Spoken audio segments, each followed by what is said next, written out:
Hello friends, आपका स्वागत है आपके अपने YouTube channel Manjeet Kumar tricks में।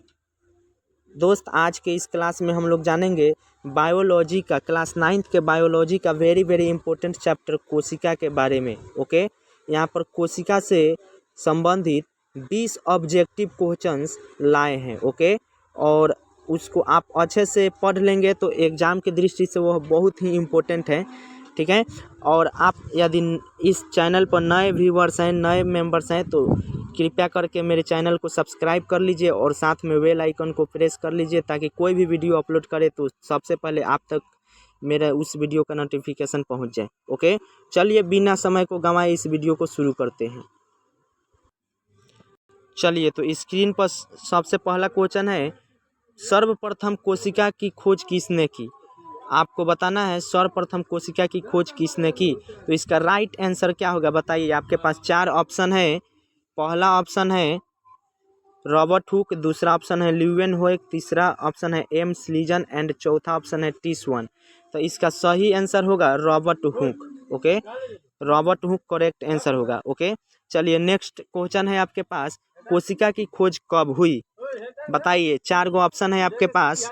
पहला ऑप्शन है 1665 ईस्वी, दूसरा ऑप्शन है 1674 ईस्वी, तीसरा ऑप्शन है 1855 ईस्वी एंड चौथा ऑप्शन है 1940 ईस्वी। बताइए, तो कोशिका की खोज सबसे पहले 1665 ईस्वी में ही हुई, रॉबर्ट हुक ने किए थे। ओके, अगला 3 नंबर सवाल है आपके पास, सेल यानी कोशिका शब्द की उत्पत्ति से संबंधित वैज्ञानिक का नाम है, यानी सबसे पहले कोशिका को सेल किसने कहा। ओके, ये सवाल की मतलब ये है कि कोशिका को सबसे पहले सेल किसने कहा। आपके पास 4 ऑप्शन है। पहला ऑप्शन है एम स्लीडन तथा टी स्वान ने, दूसरा ऑप्शन है वाटसन तथा क्रिक ने, तीसरा ऑप्शन नॉल एम रस्का ने एंड चौथा ऑप्शन है आपका रॉबर्ट हुक। तो इसका राइट आंसर होगा आपका रॉबर्ट हुक। ओके, चलिए चौथा सवाल है, कोशिका सिद्धांत का प्रतिपादन किसने किया था। कोशिका सिद्धांत का प्रतिपादन किसने किया था। Option A Robert Hooke, option B Leeuwenhoek, option C Johnson and option D आपका है स्लाइडेन एवं स्वान ने। तो बताइए इसका राइट आंसर क्या होगा। तो राइट आंसर इसका होगा स्लाइडेन एवं स्वान ने। ओके, पांचवा आपका क्वेश्चन है, जीव द्रव्य की सर्वप्रथम खोज किसने की। जीव द्रव्य की खोज किसने की थी। तो आपको पता होगा है ना। पहले 4 ऑप्शन देखिए और 4 ऑप्शन में से बताइए इसमें कौन सा ऑप्शन सही है, कमेंट में कीजिए अगर आपको पता है तो। पहला ऑप्शन है पूरोकज, दूसरा रॉबर्ट ब्राउन, तीसरा रॉबर्ट हुक एंड चौथा बिरचो। देखिए यहाँ पर पूरोकज गलत टाइप कर दिया है, यहाँ पर पुरकिंजे होगा। ओके, जीव द्रव्य की सर्वप्रथम खोज किसने की थी। तो पुरकिंजे ने की थी। ओके, राइट आंसर है ऑप्शन ए, पूरोकोज लिखा है लेकिन पुरकिंजे होगा। ओके, चाहे आपके पास 6 नंबर, मानव शरीर की सबसे बड़ी कोशिका है। ओके, आपके स्क्रीन पर 4 ऑप्शन है। पहला ऑप्शन है तंत्रिका कोशिका, दूसरा ऑप्शन है गुर्दे की कोशिका एंड तीसरा ऑप्शन है यकृत कोशिका और चौथा ऑप्शन है पेशी कोशिका। ओके, तो क्वेश्चन है सबसे बड़ी कोशिका। तो ऐसे तो हमारे मानव शरीर की सबसे बड़ी कोशिका होती है महिला की अंडाणु की कोशिका, लेकिन वो ऑप्शन में ही नहीं है। तो यहाँ पर बड़ी कोशिका के पूछने का अर्थ है कि मानव शरीर की सबसे लंबी कोशिका कौन है। तो यहाँ पर ऑप्शन आपका ए हो जाएगा तंत्रिका कोशिका। ऑप्शन कौन सा होगा, ए तंत्रिका कोशिका। ओके, तंत्रिका कोशिका आपका ऑप्शन ए करेक्ट हो गया। ठीक है, 7वां क्वेश्चन है, जीव शरीर की रचनात्मक एवं कार्यात्मक इकाई क्या है। ओके, तो आपको पता ही है कि कोशिका के बारे में हम लोग पढ़ रहे हैं, तो जीवों के शरीर की रचनात्मक एवं क्रियात्मक इकाई क्या होगी, कोशिका ही होगी, है ना। अगला क्वेश्चन है, सबसे छोटा एक कोशिकीय जीव कौन सा है। सबसे छोटा एक कोशिकीय जीव कौन सा है। तो आपको पता है माइक्रोप्लाज्मा की कोशिका पूरा दुनिया में सबसे छोटी कोशिका होती है, इसलिए सबसे छोटा एक कोशिकीय जीव कौन सा हो जाएगा। ऑप्शन डी आपके पास हो जाएगा माइक्रोप्लाज्मा। ओके, 9वां क्वेश्चन है, आत्महत्या का थैला कहलाता है। आत्महत्या का थैली किसे कहा जाता है या फिर सुसाइड बैग किसे कहा जाता है, आपको पता होगा।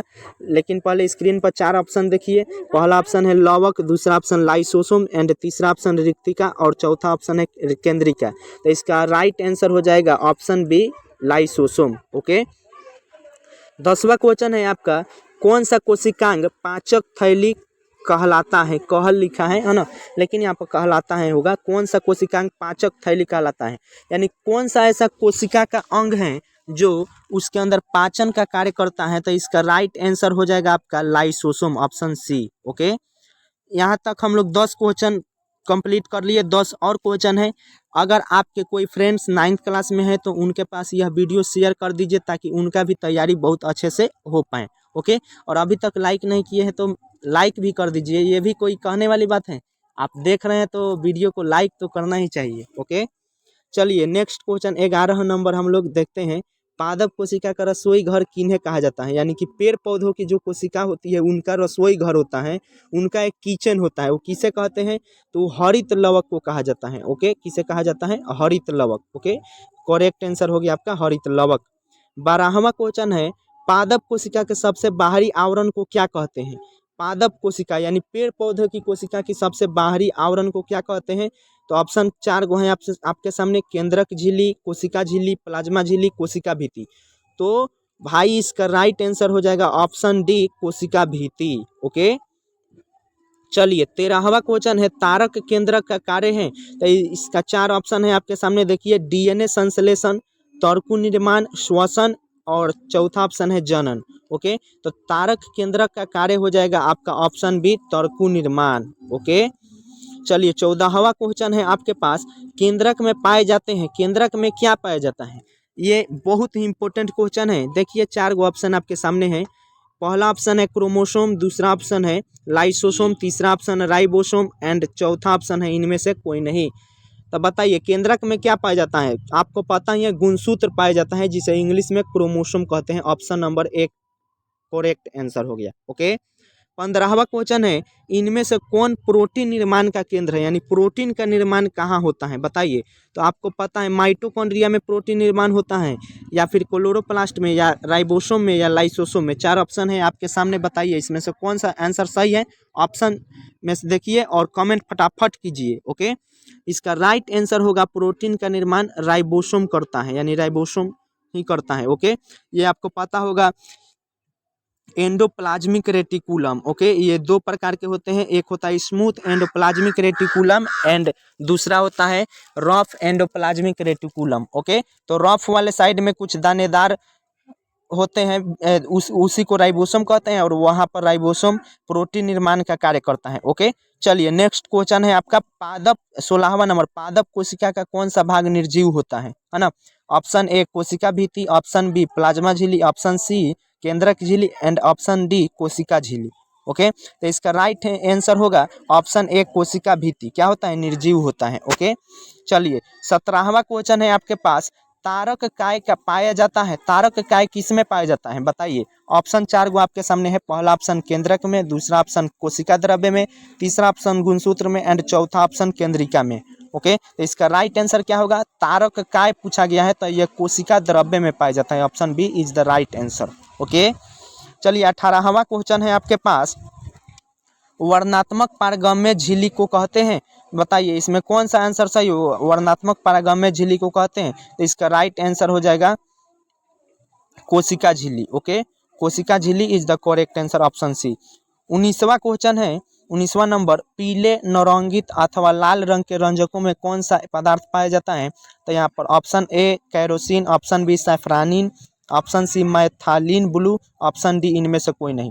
तो इसका राइट आंसर हो जाएगा आपका कैरोसिन, ऑप्शन ए। ओके, आपका ये लास्ट क्वेश्चन है 20वां, इसको आप जरूर कमेंट में बताइएगा, केंद्रक द्रव्य में मुख्यतः कितने प्रकार की रचनाएं पाई जाती हैं, 2, 5, 3, 4। ओके, तो इसका राइट आंसर आप कमेंट में बता दीजिए क्या होगा कि केंद्रक द्रव्य में मुख्यतः कितने प्रकार की रचनाएं पाई जाती हैं।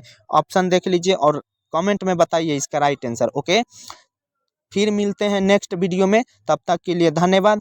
और आप इस वीडियो को क्या कीजिए, ज़्यादा से ज़्यादा शेयर कीजिए अपने दोस्तों के साथ और लाइक कीजिए, कमेंट करना मत भूलिए। आपको यह वीडियो कैसा लगा कमेंट में ज़रूर बताइए। ओके, तब तक के लिए धन्यवाद।